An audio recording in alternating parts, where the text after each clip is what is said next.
There are great waves of change coming to the world. They will be unlike anything humanity as a whole has ever had to face before. They are largely the consequence of humanity's misuse and overuse of the world and its resources. But they also represent a real threshold, an evolutionary threshold that humanity has reached, particularly regarding its encounter with intelligent life from beyond the world. It will be a time when a great decision must be made as to whether humanity will unite and cooperate to share and manage the resources of the world, or whether it will fight and compete, propelling humanity into a state of constant conflict and permanent decline. It is a great threshold for individuals as well, whether they will fight and struggle to preserve what they have or whether they will unite with others to share and manage the resources that are available and take responsibility for providing for those who will not have the basic necessities of life. This is a practical, physical threshold, and it is a moral and ethical threshold. It is likely that humanity will undertake both of these options until a greater decision can be made and formulated. It is certain that many things will fail. Communities and even certain nations may collapse. It is certain that many people will have to migrate, and there will be a great shift in the order and function of civilization. What has been the emphasis in this teaching on the great waves is the great shift that must occur within the individual to recognize the great waves of change and to undergo the various steps of preparation that are necessary to approach this great threshold with wisdom and certainty and with the power of knowledge. There are many practical things that must be accomplished, of course, and this will draw upon all of the skills and professions of humanity. But if there is no wisdom, if there is no clarity, if there is no deeper incentive to serve others, and if there is no ability to adapt to changing and demanding circumstances, then all of the practical skills of humanity, all of the professions of humanity, and all of the learned wisdom of humanity will not be sufficient to bring about a greater and more significant outcome. It is what a person will see, know and do that will make all the difference in their well-being in the future, and in the impact it will have on other people and upon society at large. The new message is here to provide a warning, a blessing and a preparation. The warning is now being sounded around the world from many sources, but the severity of the situation is not being recognized by many. The nature of this great series of changes is being greatly underestimated. People are regarding it as just one of many problems that humanity must face, and they have great confidence that political and technological innovation will take care of the situation, or that economic forces will create the necessary adjustments. These assumptions give warning that humanity is underestimating the power of the great waves of change. The fact is that very few people are even aware of the extraterrestrial presence in the world. And even amongst them, very few recognize it as an intervention, as a danger and a hazard for humanity. What this means is that not enough people are aware of the reality of the great waves of change and the great impact it will have upon the human family and the future of humanity in this world. Therefore, God has sent a warning, a blessing and a preparation because time is of the essence. Every week, every month and every year now is significant. For the great waves are moving relentlessly. The time it takes to prepare for this is significant, and that window of opportunity is shrinking. This, therefore, is not something for you to just think about, to contemplate or to simply discuss with your friends, to be a source of imagination or to be simply a source of anxiety and concern. It must propel you into real action. Your awareness must bring about action, and this will require you to consider every aspect of your life and the possibilities that exist in your immediate surroundings and for your nation as a whole. This is not something for the faint of heart, for the ambivalent or for the self-serving, for they will not see the great waves of change until it is too late. This is a calling to become aware, to become prepared, to become strong and capable, and to begin to take the many steps that will be required to secure your position in the world, to gain a stronger position, to prepare yourself for the shocks that will come and to put yourself in a position to be of service to others, for great service will be needed. Do not think that the end has come for humanity, that these are the end times, as some people believe. This is a great turning point. Many things will end. Many attitudes will end. A great part of your conventional thinking will end. Many human activities will end or be diminished. So in that sense, it is the end times. It is time for humanity to grow up and to cease its desperate struggles and its adolescent indulgences.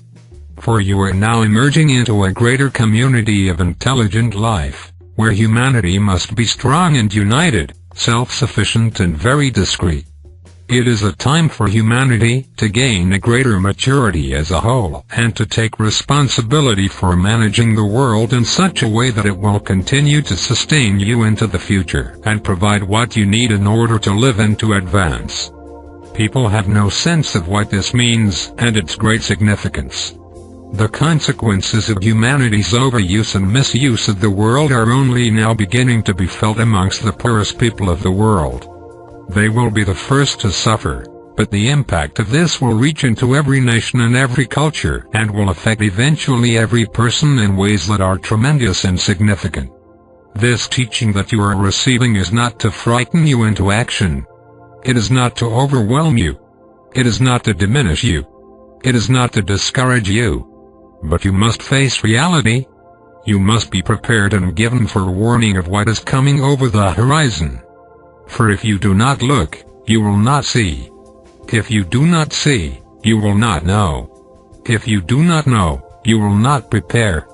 And if you do not prepare, your life will be in great danger. That is why there is a new message from God in the world. It is here to warn you, to strengthen you and to prepare you for the great waves of change and for the reality of the greater community and all of its challenges and opportunities for humanity. The new message is also here to strengthen the individual, to teach people about spirituality at the level of knowledge, to bring a unifying presence and teaching to all the world's religions, to strengthen human relationships, human families, human commitments and human contribution. It represents a very rare intervention by God for the protection and advancement of humanity. It is a very great teaching and a great revelation. Do not think that you can understand it standing apart from it, for you must receive it and bring it into your life, use and apply its wisdom and bring its specificity teachings to bear. Only then will you know the power and efficacy of the new message. And only then will you realize what a blessing it is and how it has come at just the right time.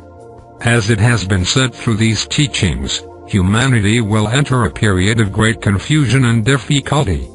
It is necessary for you to gain a greater clarity and certainty from the deeper well of knowledge within you, or you will fall prey to the confusion and the anxiety, the conflict and the hostility that will be arising around you.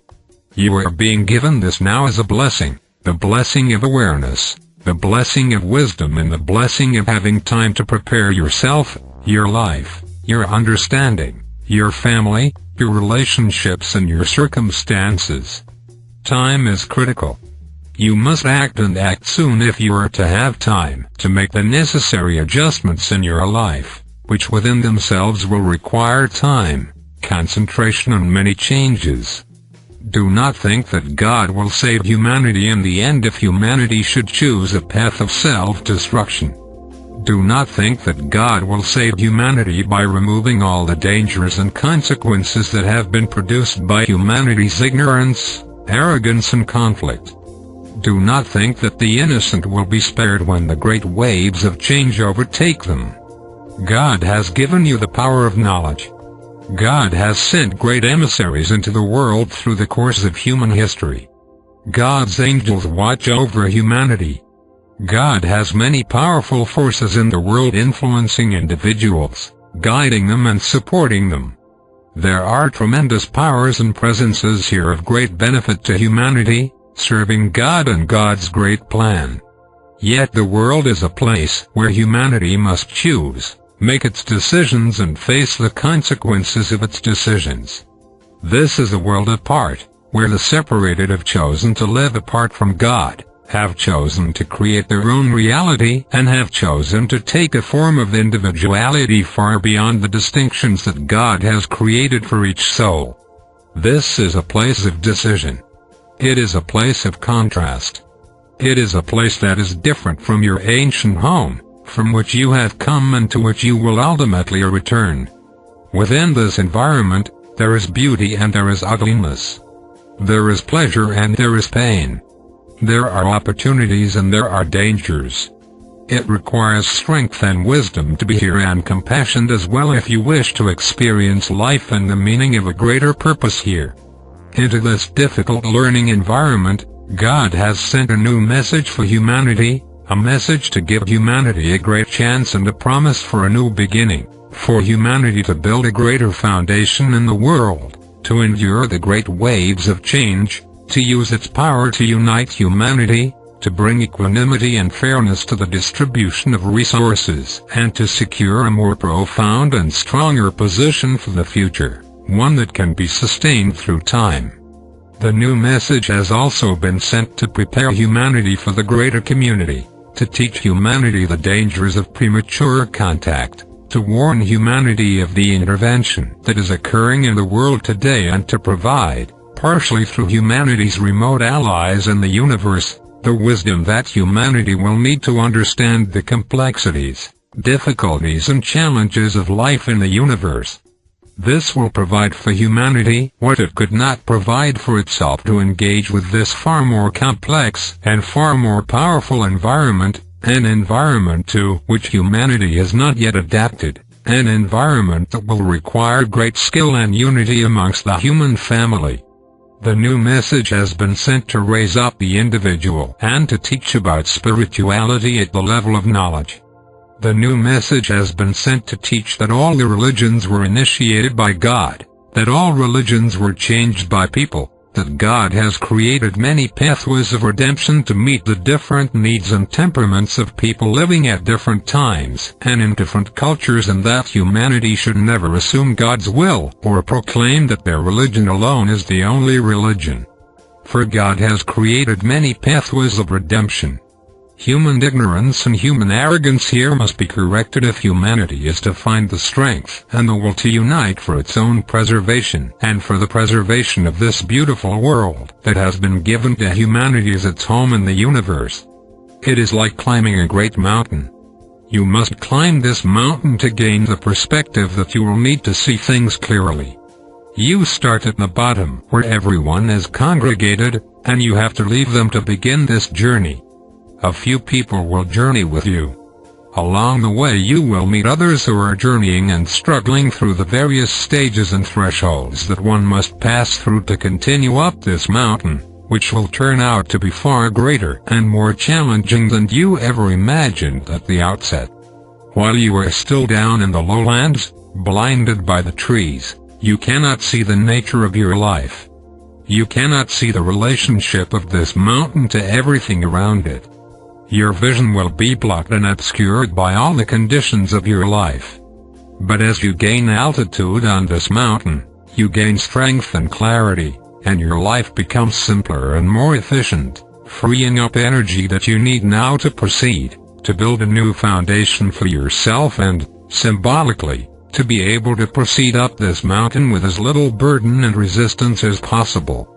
You will need to reach a vantage point where you can see clearly the land surrounding you, the circumstances of your life, and the greater circumstances of the world, circumstances that you cannot afford now to avoid or to deny, circumstances that you cannot hide from or seek escape from, circumstances that will determine your future, and circumstances that can call out of you the greater gifts that God has sent you into the world to give.